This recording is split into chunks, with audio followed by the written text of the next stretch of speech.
আছে, যেমন Jurassic park, Madagascar ইত্যাদি। একে একে এই স্থানগুলো দেখার পর তারা এখানকার আরো একটা বিখ্যাত জায়গায় গেল। পানির নিচে এক অপার সৌন্দর্য গড়ে উঠেছে সি অ্যাকোরিয়ামে। এখানে বিভিন্ন প্রজাতির মাছ, সামুদ্রিক প্রাণী যেমন হাঙর, ডলফিন, সামুদ্রিক উদ্ভিদ ইত্যাদি বিশাল বড় রুমে চারদিকে কাঁচ দ্বারা আবৃত, এবং তার মাঝখান থেকে সরু একটা রাস্তা চলে যাচ্ছে, আর কাঁচগুলোর ওপারে রয়েছে সেই সমস্ত সি অ্যানিমেল, ফিশ। তিথি অবাক হয়ে চারপাশে তাকাচ্ছে। তার মনে হচ্ছে সে যেন সাগরতলে কোনো এক রহস্যঘেরা জঙ্গলের মধ্যে চলে এসেছে। নিশিও অবাক হয়ে চারপাশে দেখছিল।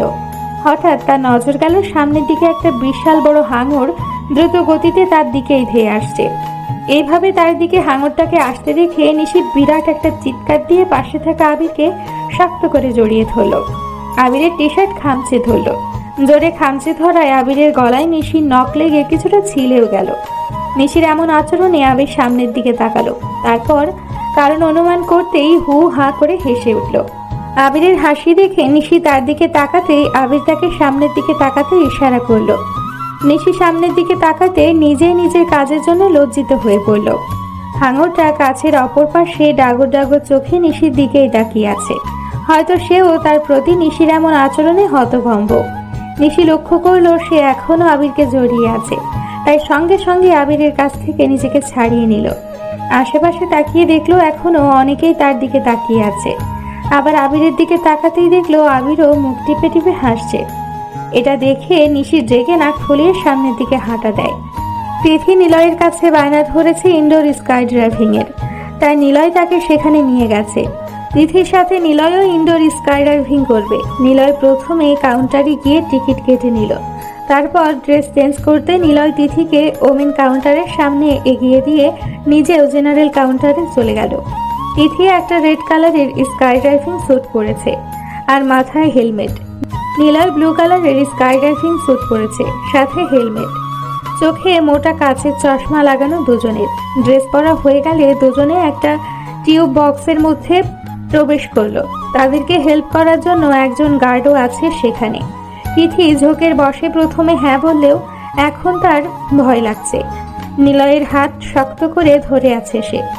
নিলয় তিথির দিকে তাকিয়ে তাকে শান্ত থাকতে বলল।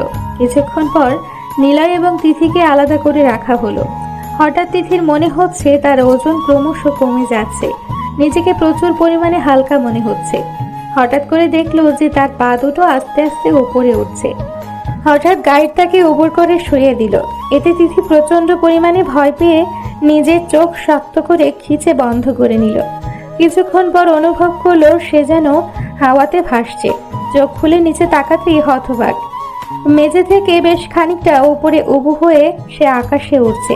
প্রথমে ভয় পেলেও তিথি এবার খুব আনন্দের সাথে নিজের স্কাই ড্রাইভিং উপভোগ করছে। পাশে তাকিয়ে দেখলো নিলয়ও খুব সুন্দর ব্যালেন্স করে স্কাই ড্রাইভ করছে। এই স্কাই ড্রাইভের পর তারা লাঞ্চ করতে একটা রিসর্টে চলে গেল। নিলয় তার জন্য 1 plate wonton mee, fried carrot cake আর চিলি ক্রাবস অর্ডার করলো। তিথি শুধু নিজের জন্য kaya toast and soft boiled egg order করলো। Nishi 1 plate minced meat noodles order করলো, আর Abir oyster omelette, nasi lemak আর স্যাটে অর্ডার করলো। এগুলো ওখানকার স্পেশাল ডিশ। লাঞ্চ শেষে তারা জুরং বার্ড পার্ক ঘুরতে গেল। এটি সিঙ্গাপুর এবং পুরো বিশ্বের অন্যতম বড় পার্ক। প্রায় 5000-এরও বেশি প্রজাতির পাখি বাস করে এই পার্কে। একটা বিশাল বড় জায়গা। এখান থেকে ঘুরে তারা হোটেলে ব্যাক করলো। এতটুকু ঘুরতেই তাদের সারা দিন কেটে গেল। হোটেলে এসে তিথি ওয়ার্ড্রোব থেকে নিজের জামা কাপড় নিয়ে সামনে ফিরতেই দেখে নিলয় তার দিকেই তাকিয়ে আছে। নিলয়কে এমনভাবে তাকিয়ে থাকতে দেখে তিথি তার দিকে ফ্রুকুচকে তাকিয়ে জিজ্ঞাসা করলো, কি হয়েছে? কিছু না। তাহলে আমার সামনে এমন খাম্বার মতো দাঁড়িয়ে আছেন কেন? সরে দাঁড়ান, আমি ওয়াশরুমে যাব ফ্রেশ হতে। আমিও তো তার জন্যই দাঁড়িয়ে আছি। মানে হলো খুবই পরিষ্কার। আমরা দুজনে একসাথে শাওয়ার নেব আজ। তিথি চোখ বড় বড় করে নিলয়ের দিকে তাকিয়ে একটা জোরে চিৎকার করে বলে উঠল, ইম্পসিবল। সবই পসিবল মেরি জান। No no no. Oh yes. No Nilay, এরকম করবেন না। এই বলে যেই নিলয়কে পাশ কাটিয়ে যাবে অমনি নিলয় খপ করে তাকে ধরে কোলে করে তুলে ওয়াশরুমে চলে গেল। এদিকে নিশি ফ্রেশ হয়ে এসে বেডে শুয়ে আছে। একটু পর আবিরও এসে নিশির পাশে শুয়ে পড়ল। এতক্ষণ সে মায়ের সাথে কথা বলছিল। নিশি একবার আবিরের দিকে তাকিয়ে চোখ ফিরিয়ে নিল। এই রুমে বড় সোফা নেই, এমনি সিঙ্গেল সোফা আছে, তাই তাকে বাধ্য হয়ে আবিরের সাথে বেড শেয়ার করতে হচ্ছে।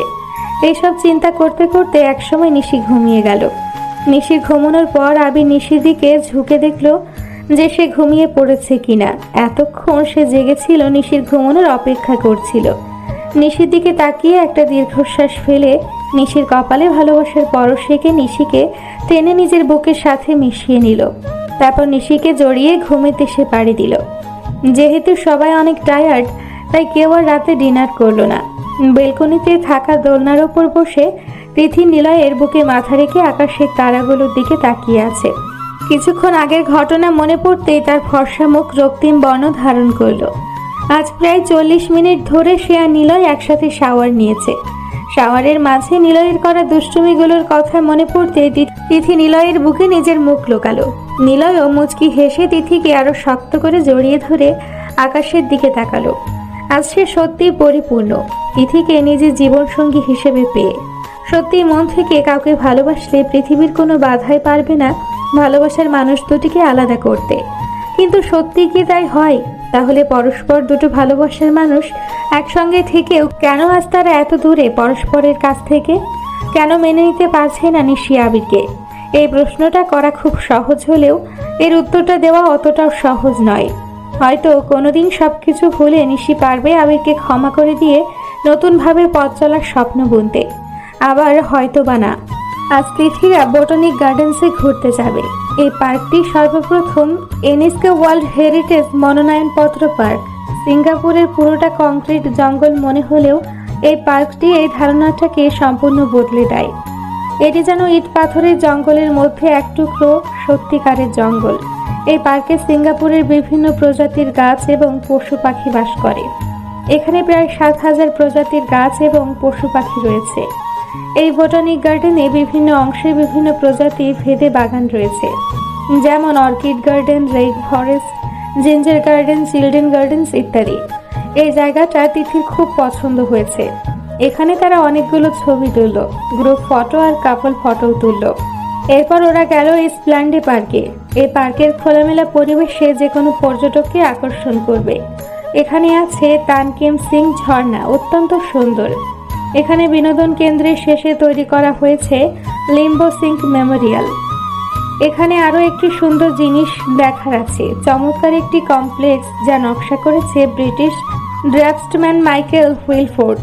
এই কমপ্লেক্সে খোলা আকাশের নিচে রয়েছে থিয়েটার, প্রদর্শনী জায়গা, পাঠাগার, শপিং সেন্টার। সব মিলিয়ে এটি যেন একটি মনোরম প্যাকেজ। এরপর ঘুরতে গেল তারা গার্ডেন্স বাই দ্য বে। এটি 3টি অংশে বিভক্ত, বে সেন্টার, বে সাউথ এবং বে ইস্ট। এটি একটি বাগান যা ওয়াটারফ্রন্ট রোডের সাহায্যে বাকি দুটি অংশকে যুক্ত করেছে। এর মধ্যে বে সাউথ সবচেয়ে বড়। সেখানে রয়েছে বিভিন্ন গ্রীষ্মমণ্ডলীয় গাছ এবং গাছ সাদৃশ কিছু কাঠামো, যেগুলো লম্বায় প্রায় 50 মিটার। রাতের বেলায় এসব কাঠামো থেকে বিভিন্ন রঙের আলো বেরিয়ে আসে, আশেপাশের পরিবেশ ঝলমল করে তোলে। দেখে মনে হয় বিরাট আলোকসজ্জা। এগুলো জায়গা ঘুরতে ঘুরতে তিথিদের অনেক দেরি হয়ে গেল, তাই তারা হোটেলে ব্যাক করলো। তিথি প্রচুর টায়ার্ড, তাই না খেয়েই শুয়ে পড়ল। এইভাবে সিঙ্গাপুরে তাদের দিনগুলো বেশ ভালোই কেটে গেল। একে একে 5টা দিন অতিবাহিত হয়ে গেল। এই 5 দিনে তারা 3 শতাধিক প্রজাতি নিয়ে 69 একর জমির ওপর গঠিত সিঙ্গাপুর চিড়িয়াখানা 16% বিপন্ন প্রায় প্রজাতি, যেগুলি রেড ডাটা বুক তালিকায় রয়েছে, সেই সকল প্রজাতি প্রাণী এই চিড়িয়াখানায় দেখা যায়, যেমন শ্বেত ভাল্লুক, শ্বেত বাঘ, কোয়ালা, রেড পান্ডা ইত্যাদি। রিভার সাফারি, নাইট সাফারি, এটি বৈশিষ্ট্য হলো এই সাফারি শুধুমাত্র রাতের বেলায় জীবজন্তু দেখা যায়, যা ট্রামে করে চড়ে পর্যটকদের দেখতে হয়। দক্ষিণ এশিয়ার অন্যতম সেরা পান্ডা সিঙ্গাপুর ফ্লায়ার। এটি অবস্থিত মেরিনা বেতে। এই সিঙ্গাপুর ফ্লায়ার সবচেয়ে আকর্ষণীয় জিনিস হচ্ছে ফ্লাই হুইল বা নাগরদোলা। এটি 165 মিটার উচ্চতা। এটির মাধ্যমে পুরো সিঙ্গাপুর শহরকে দেখা যায়। এখানে ওঠার সময় তিথি এবং নিশি প্রায় কান্নাই করে ফেলেছিল। কারণ এত উঁচুতে উঠতে তাদের খুব ভয় করছিল। কিন্তু পরে ফ্লাই হুইল চলতে শুরু করার পর তাদের ভয়টা আস্তে আস্তে কেটে যায় এবং তারা সিঙ্গাপুর শহরের সৌন্দর্য খুব সুন্দরভাবে উপভোগ করতে লাগলো। ফ্লাইওভারটি যেহেতু 3টি স্তর নিয়ে গঠিত, রেস্টুরেন্ট, দোকান এবং অন্যান্য সেবা, তাই তারা এখানকার রেস্টুরেন্ট থেকে ডিনার সেরে নিয়েছিল। এছাড়াও তারা মার্লাইন পার্কও পর্যবেক্ষণ করেছে। মার্লাইনকে সিঙ্গাপুরের প্রতীক ধরা হয়। এটি পৃথিবীর সকল পর্যটকদের স্বাগতম জানায়। এখানকার সবচেয়ে অন্যতম বৈশিষ্ট্য মেরিনা বে মূর্তি। মার্লিন বা সিংহ মৎস্য হচ্ছে সিঙ্গাপুরের গর্বের প্রতীক, বীরত্বের প্রতীক। কথিত আছে বহু বছর পূর্বে যখন সিঙ্গাপুর তেমাসেক বা সমুদ্র নগরী নামে পরিচিত ছিল, তখন একবার প্রচণ্ড এক সামুদ্রিক ঝড় ওঠে। এমতো অবস্থায় যখন সিঙ্গাপুরবাসী নিজেদেরকে ঈশ্বরের কাছে সঁপে দেয়, ঠিক সেই মুহূর্তে সমুদ্রের বিশাল জলরাশি ভেদ করে সিংহ মৎস্য নামক এক জীব উঠে আসে এবং তাদের রক্ষা করে। সেখান থেকে তারা মার্লাইন নামক সিংহ মৎস্য সিঙ্গাপুরিদের বীরত্বের প্রতীক হয়ে ওঠে। রাতে এখানকার রেজার লাইট শো পৃথিবীর বিখ্যাত। এসব কিছু দেখতে দেখতে 5 দিন অতিক্রম হয়ে গেল। হাতে মাত্র 2 দিন, তার মধ্যে একদিন মেরিনা বে স্যান্ডস দেখতে যাবে আর লাস্ট দিনে শপিং করবে বাড়ির জন্য। এদিকে ভালোবাসা, খুনসুটি এবং হাসি খুশির মধ্যে দিয়ে তিথি আর নিলয়ের দিনগুলো খুব সুন্দরভাবেই অতিক্রান্ত হচ্ছে। এর মাঝে একবার আবির নিশিকে আপন করে নিতে চেয়েছিল, কিন্তু নিশির নিষেধাজ্ঞা এবং কিছু কড়া কথায় সেদিন আবিরকে খুব কষ্ট দিয়েছিল। তাই আবির সেদিনের পর থেকে নিশিকে যথাসম্ভব এড়িয়ে চলছে। প্রয়োজন ব্যতীত কোনো কথাই তার সাথে বলছে না, যা নিশিকে বড্ড পোড়াচ্ছে। আজ 6তম দিন। আজ তারা মেরিনা বে স্যান্ডসে ঘুরতে যাবে। এটি সিঙ্গাপুরের সবচেয়ে আকর্ষণীয় এবং দর্শনীয় স্থান। এটি সিঙ্গাপুরের একটি অত্যাধুনিক রিসর্ট কমপ্লেক্স। এই মেরিনা বে স্যান্ডস বিশ্বের সবচেয়ে ব্যয়বহুল কমপ্লেক্সের মধ্যে একটি। এখানে রয়েছে একটি হোটেল, বিভিন্ন ব্র্যান্ডের showroom, art science museum, restaurant, convention centre, theatre আর রয়েছে একটি শপিং মল, যার মধ্যে দিয়ে বয়ে গেছে নদী আকারের একটা ছোট জলাশয়। এগুলো ঘোরার পর তারা মেরিনা বে স্যান্ডস স্কাই পার্কে গেল। এটি একটি খুব উঁচু স্থান, যার ওপর থেকে পুরো সিঙ্গাপুর শহর দেখা যায়। সমস্ত সিঙ্গাপুর দেখার এই ডেক এবং ইনফিনিটি পুল অবস্থিত একটি জাহাজের মধ্যে। মেরিনা বে স্যান্ডস স্কাই পার্ক দেখতে পুরো জাহাজের মতন, পুরো ডেকে জলে ভর্তি। এখানে পর্যটকরা সুইমিং করতে পারে এবং এই জাহাজ আকৃতি সুইমিং পুলটি রিসর্ট সমেত প্রচণ্ড উঁচু স্থানে অবস্থিত। নিলয় এবং আবির এই পুলে সুইমিং করলো কিছুক্ষণ। যেহেতু সুইমিং কস্টিউম ছাড়া এই পুলে অ্যালাউ না, তাই নিশি এবং তিথি কেউই এই পুলে নামলো না। সেখান থেকে তারা রেস্টুরেন্টে গেল দুপুরে লাঞ্চ করতে। নিশি নিজের জন্য 1 plate white rice, 1 plate chilli crab আর নিলয় লাস্কা আর হ্যাকিং প্রন নিয়ে অর্ডার করলো। Nishi 1 plate fish head curry with plain rice আর আবির তার জন্য ওয়েস্টার অমলেট আর 1 প্লেট কায়া টোস্ট অর্ডার করলো। তারপর তারা লাঞ্চ করে হোটেলে ফিরে গেল। এর মাঝে আবির একবারও নিশির সাথে কথা বলেনি। নিশি 2-1বার কথা বলার চেষ্টা করেছে, কিন্তু আবির এড়িয়ে গেছে। পরের দিন তাদের সিঙ্গাপুরের লাস্ট দিন, তাই তারা একসাথে শপিং করতে বের হলো। ভিভো সিটি নামক শপিং মলে তারা শপিং করবে। সেখান থেকে তিথি তার এবং নিলয়ের পরিবারের জন্য কিছু শপিং করলো, আর নিশিও নিজের বাবা মা আর শ্বশুরবাড়ির জন্য কিছু শপিং করে নিল। পরের দিন সকালে তাদের ফ্লাইট, তাই তারা দেরি না করে তাড়াতাড়ি খেয়ে শুয়ে পড়ল। রাতে যে যার প্যাকিং করে নিল। পরের দিন সকালবেলা 9টার সময় তারা বেরিয়ে গেল হোটেল থেকে। আর 1 ঘন্টার মধ্যে তারা তাদের এই স্বপ্নের শহরকে বিদায় জানিয়ে উড়াল দিল নিজেদের দেশের উদ্দেশ্যে। প্রায় 8 ঘন্টা হলো তিথিরা নিজেদের দেশে ল্যান্ড করেছে। তিথি প্রথমে নিজের বাসায় যাবে, তারপর সেখান থেকে ওদের বাসায় যাবে। সন্ধে 6টায় সবাই বাসায় পৌঁছালো। বাসায় প্রবেশ করতেই দেখলো বাসার পরিবেশটা কিরকম থমথমে হয়ে আছে। মামা সোফার উপর বসে মাথায় হাত দিয়ে কিছু একটা নিয়ে গভীর চিন্তায় মগ্ন, আর তার ঠিক পাশেই মামি বসা। তিথিরা যে এসেছে সেই বিষয়ে তাদের কোনো খেয়ালই নেই। মামা মামি, কি হয়েছে তোমাদের? অমন করে বসে আছো কেন? তিথির কথায় তাদের ধ্যান ভাঙল। তিথিকে দেখে যেন ভূত দেখার মতো চমকে উঠল দুজনে। হয়তো এই সময় তারা তিথিকে আশাই করেনি।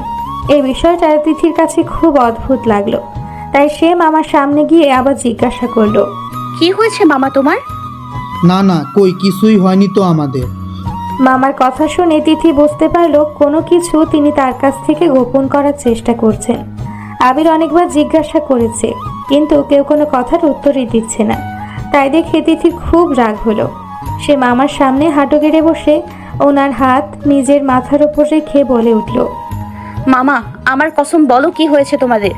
তিথির কথায় যেন নজরুল সাহেবের অনেক কষ্ট করে লুকিয়ে রাখা অশ্রুগুলো টপ টপ করে পড়তে লাগলো।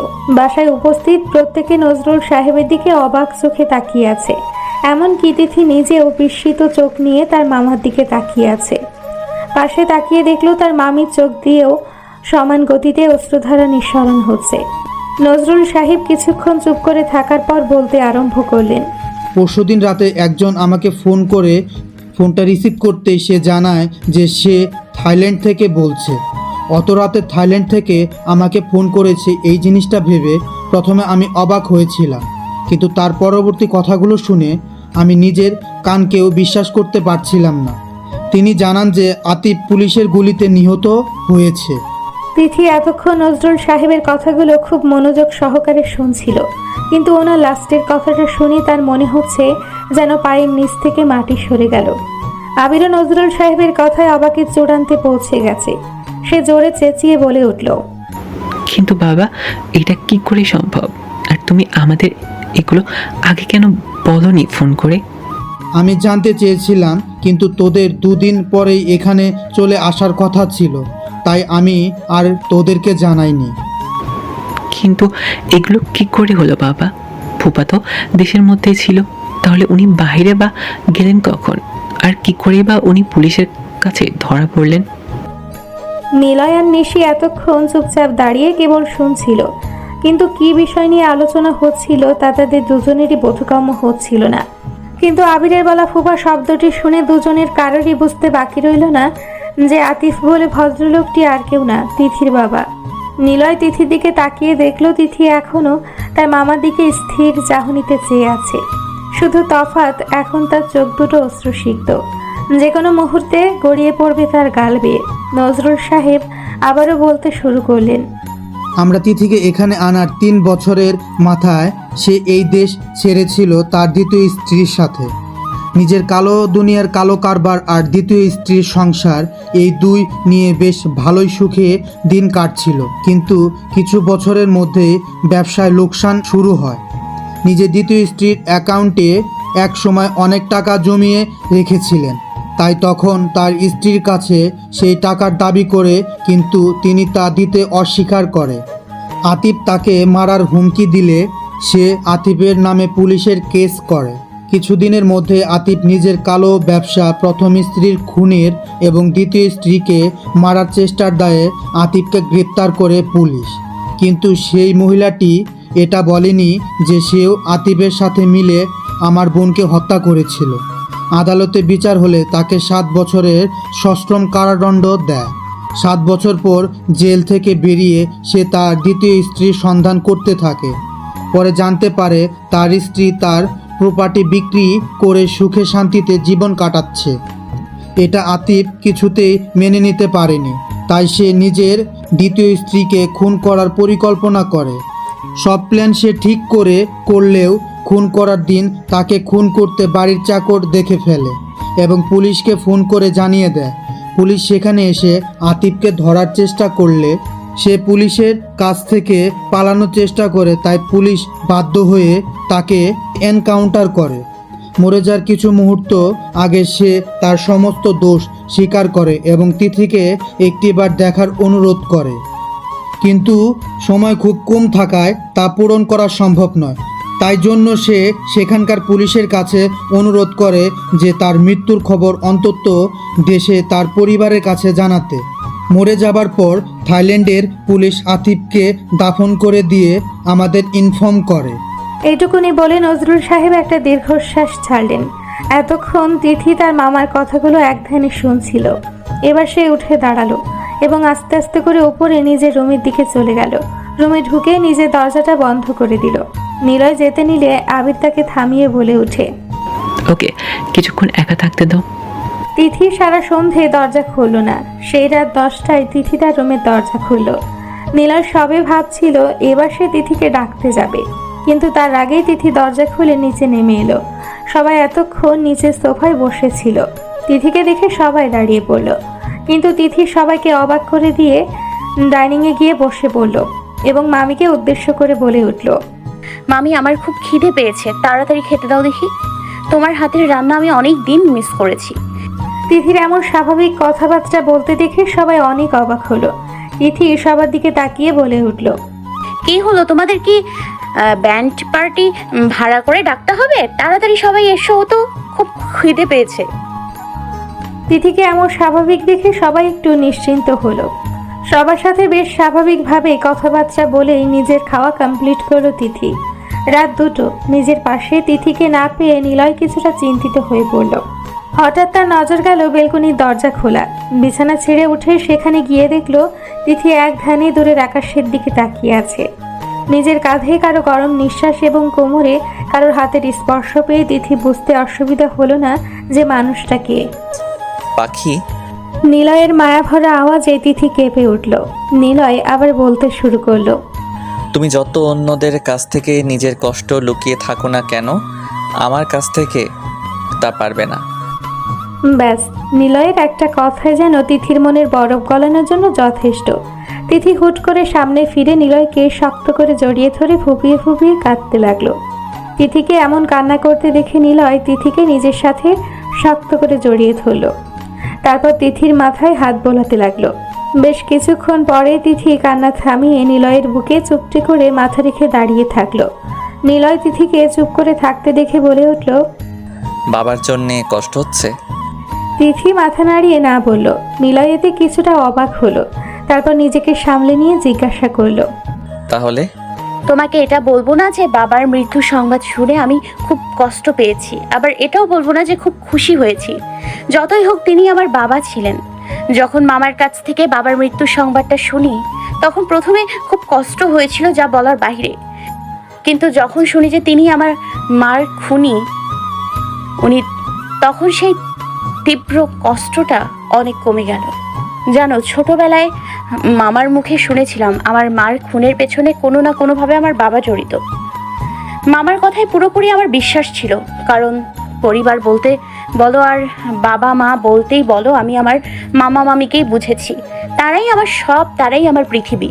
আর নিজের আপন ভাইও মনে হয় আমাকে এতটা ভালোবাসা দিত না যতটা আমাকে আমার আবির ভাইয়া দিয়েছে। তাই যেই মানুষটা কোনো দিনই আমার সাথে যোগাযোগ রাখেনি, তার চেয়ে আমি আমার মামিকে বিশ্বাস করব, এটাই স্বাভাবিক। কিন্তু কোথাও যেন মনের এক কোণে বাবার প্রতি সামান্য বিশ্বাস জমানো ছিল। কিন্তু আজকের পর থেকে সেই বিশ্বাসও আমার সারা জীবনের মতো মাটিতে মিশে গেল। আমি কাঁদছি বাবার জন্য না, আমি কাঁদছি আমার মার জন্য। কত কষ্ট পেতে হয়েছে আমার মার। নিজের থেকেও বেশি ভালোবাসে ওই বাজে লোকটাকে, কিন্তু উনি কি করলেন? প্রপার্টির জন্য আমার মাকে মেরে ফেললেন। ওনাকে আমার বাবা ভাবতেও ঘৃণা করছে। কথাগুলো বলতে বলতে তিথি আবারও কেঁদে উঠল। তারপর নিজের কান্না থামিয়ে নিলয়ের দিকে তাকিয়ে বলে উঠল, তুমি আমায় কথা দাও, তুমি শুধু এবার থেকে তোমার বিজনেস ছাড়া অন্য দিকে তাকাবে না। তুমি কোনো কাল দুনিয়ার সাথে নিজের সম্পর্কে জড়াবে না। অসহায় মানুষের সাহায্য করতে চাইলে একজন বিজনেসম্যান হিসেবে সাহায্য করো, মাফিয়া হিসেবে নয়। আমি চাই না তোমাকে হারাতে, নিলয়। এ বলে আবার ফুপিয়ে ফুপিয়ে কেঁদে উঠল। নিলয় তিথিকে শক্ত করে জড়িয়ে ধরে বলল, চুপ, আর নয়, আর কাঁদবে না তুমি। আজ আমি তোমাকে স্পর্শ করে কথা দিচ্ছি যে আমি কালো দুনিয়া থেকে নিজেকে সম্পূর্ণ সরিয়ে নিব। এই আমি তোমাকে কথা দিলাম। এবার চলো, অনেক রাত হয়ে গিয়েছে। এই বলে নিলয় তিথিকে নিয়ে রুমে চলে গেল। পরের দিন সকাল সকাল তিথিকে সাথে নিয়ে নিলয় নিজের বাসায় চলে এলো। দেখতে দেখতে 4 মাস কেটে গেল। এই 4 মাসে তিথি এবং নিলয়ের মধ্যকার ভালোবাসা আরও গাঢ় হয়েছে। তিথিকে দেওয়া কথা অনুযায়ী নিলয় কালো দুনিয়া থেকে নিজের নাম চিরতরে মুছে ফেলেছে। আর একজন বিজনেসম্যানের পরিচয়ে সে গরিব মানুষদের সাহায্য করে। দিনগুলো বেশ ভালোভাবেই কেটে যাচ্ছিল, কিন্তু আবির এবং নিশির সম্পর্কের তিক্ততা যেন ক্রমশ বেড়েই যাচ্ছিল। অনেক ভেবেচিন্তে আবির ডিসাইড করলো যে সে কি করবে। এদিকে তিথির শরীর বেশ কিছুদিন ধরে খারাপ হচ্ছে। ঠিকমতো খাওয়া দাওয়া করতে পারছে না, জোর করে কিছু খেলেই বমি করে দিচ্ছে। নিলয় খুব চিন্তিত তিথিকে নিয়ে। আবিরকে ফোন করলো তাদের বাসায় আসার জন্য, আর সাথে নিশিকেও আনতে বলল। দুপুরে আবির নিশিকে নিয়ে নিলয়দের বাসায় চলে এলো। দুপুরের খাওয়া দাওয়া পর্ব মিটিয়ে তারা সবাই মিলে কিছুক্ষণ গল্প করলো। বিকেলে আবির তিথিকে চেক আপ করলো। নিলয় অধীর আগ্রহে আবিরের দিকে তাকিয়ে আছে। কিছুক্ষণ চুপ থেকে নিলয়ের দিকে তাকিয়ে বলে উঠল। এই যে তাড়াতাড়ি এক বালতি মিষ্টি নিয়ে আসুন। নিলয় অবাক হয়ে আবিরের দিকে তাকিয়ে, নিলয়ের এমন তাকানো দেখে আবির ফিক করে হেসে দিয়ে বলে উঠল। আরে মশাই, আমি মামা হতে যাচ্ছি, আর তুমি আমাকে মিষ্টি খাওয়াবে না? আবিরের কথা শুনে নিশি চিল্লিয়ে তিথিকে জড়িয়ে ধরল। নিলয় কি বলবে বুঝতেই পারছে না, তার এখনো বিশ্বাস হতেই কষ্ট হচ্ছে। আবিরের বাবা মাও ভীষণ খুশি বাসায় নতুন মেহমান আসার কথা শুনে। রাতে নিলয় তিথিকে জড়িয়ে ধরে বলে উঠল। Thank you so much Titu Pakhi, আমাকে এত বড় একটা উপহার দেওয়ার জন্য। তিথি ও নিলয়কে শক্ত করে জড়িয়ে ধরে বলে উঠল। তোমাকেও অনেক অনেক ধন্যবাদ আমাকে মা হওয়ার অনুভূতি উপলব্ধি করানোর জন্য। I love you Pakhi. I love you too Niloy. রাতে নিশি শুয়ে আছে চুপ করে। কিছুক্ষণ পর আবির নিশির পাশে এসে শুল। আবিরের উপস্থিতি টের পেয়ে নিশি চুপ করে নিজের চোখ বন্ধ করে নিল, কারণ সে জানে প্রতিদিন তার ঘুমানোর পর আবির তাকে তার বুকের মাঝে নিয়ে শক্ত করে জড়িয়ে ঘুমায়, আর তার ঘুম ভাঙার আগে আবার আগের মতন করে শুইয়ে দেয়।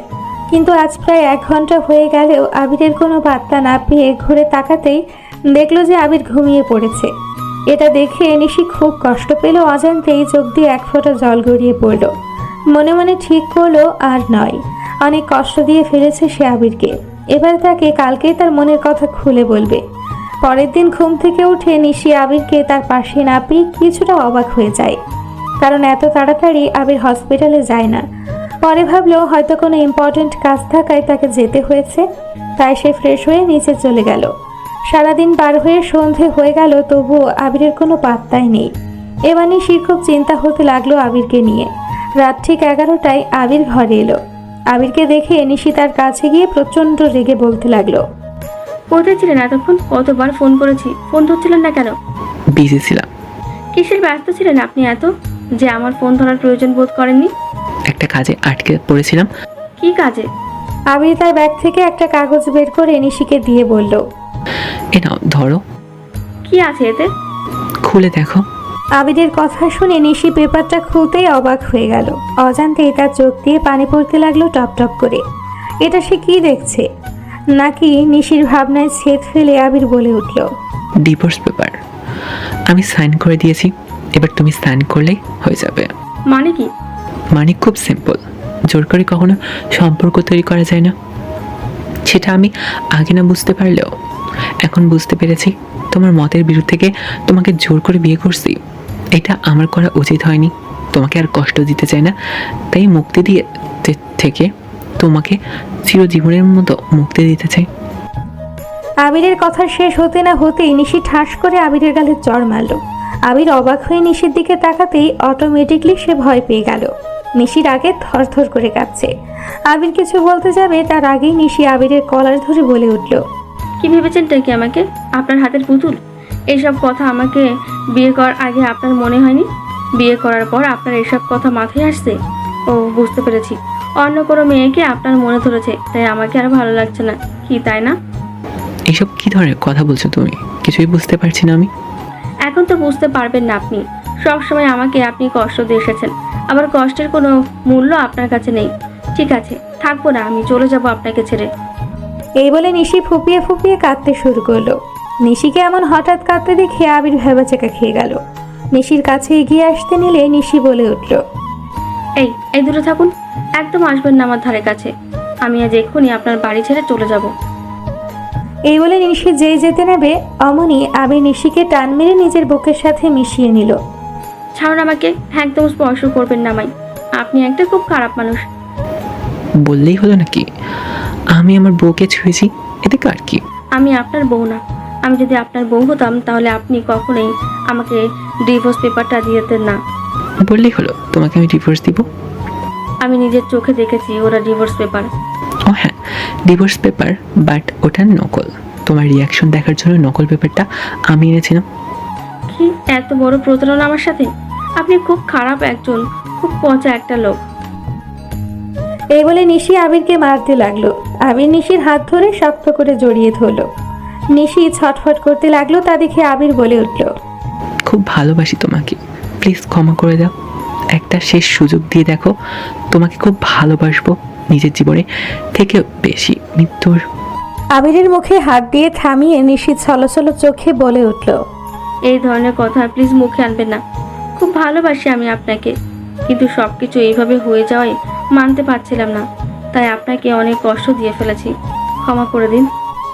নিশির কথা শুনে আবির নিশিকে জড়িয়ে ধরলো শক্ত করে।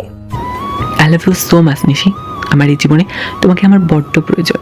I love you too. Nishi, may I? আবিরের কথা বুঝতে পেরে নিশি লজ্জায় লাল হয়ে আবিরকে শক্ত করে জড়িয়ে ধরল। নিশির অনুমতি পেয়ে আবির মুচকি হেসে নিশিকে কোলে তুলে নিল। তারপর কিছুই হয়নি, তবে রাত বাড়ার সাথে সাথে আরও একটা ভালোবাসা পূর্ণতা পেল। 4 বছর পর আজ নিলয়দের বাসায় বিরাট আয়োজন, কারণ আজ নিলয় আর তিথির একমাত্র ছেলে আকাশের 3 বছরের জন্মদিন। তাই সকাল থেকে সবাই ব্যস্ত আয়োজনে। কিছুক্ষণ পর আবির নিশি তাদের 2 বছরের মেয়ে নিধিকে নিয়ে চলে এলো। নিধিকে দেখে আকাশ দৌড়ে এসে জড়িয়ে ধরল। উফ ভাইয়া, থালো আমাদের লাগতে আমার। চল আমার বন্ধুদের সাথে তল পরিচয় কুলিয়ে দিই। তল। আবিরের বাবা মাও অনেক আগেই চলে এসেছে। একটু পর কেক কাটার অনুষ্ঠান হয়। অনুষ্ঠান শেষে আকাশ জেদ ধরেছে যে সে নানু বাড়ি যাবে, তাই আবির তাকে নিয়ে গেছে তাদের সাথে। নিলয়ের কিছু কাজ পড়ে যাওয়ায় আর যেতে পারেনি, তাই তারা পরের দিন যাবে। রাতে তিথি ড্রেসিং টেবিলের সামনে বসে চুল আঁচড়াচ্ছিল। হঠাৎ পেছন থেকে নিলয় তিথিকে জড়িয়ে ধরল। রাগ করেছো? না, রাগ করব কেন? আমার কি আর রাগ করতে আছে? ছেলেটার সাথে গেলে কি এমন হতো না, সেটা করলে কি হবে? তুমি তো আছো সারাক্ষণ তোমার কাজ নিয়ে। আমি যে তোমাকে যেতে বললাম। আমি তো তোমাকে যেতে বললাম, কেন তুমি যাবে না? একদিন ছুটি করলে এমন কি হতো? কাল যাবো তো। ছেলেটাকে ছাড়া কখনো থাকিনি, আমার খুব কষ্ট হচ্ছে। আজ রাতটা পার হলেই কাল সকালে আমরা ছেলের কাছে চলে যাব। আর এর আগেও তো একবার সে থেকেছিল ওখানে একা একা। হুম পাখি, হুম আই লাভ ইউ পাখি। তোমাকে আমার প্রয়োজন জীবনের প্রতিটি মুহূর্ত কাটানোর জন্য। I love you too Niloy. আমি খুব লাকি যে তোমাকে আমার জীবনে পেয়েছি। এই বলে নিলয়কে শক্ত করে জড়িয়ে ধরল। কিছুক্ষণ পর, আচ্ছা এবার ছেলে ছেলে বাদ দিয়ে ছেলের বাবার দিকে একটু নজর দাও দেখি। ছেলে আমার বড্ড একা, তার জন্য খুব তাড়াতাড়ি একজন খেলার সাথে আনতে হবে। So let's go. বলেই তিথিকে কোলে তুলে নিল। কি করছো? ছাড়ো, তুমি খুব বাজে একটা লোক। তা বললে তো শুনবো না আজ ম্যাডাম।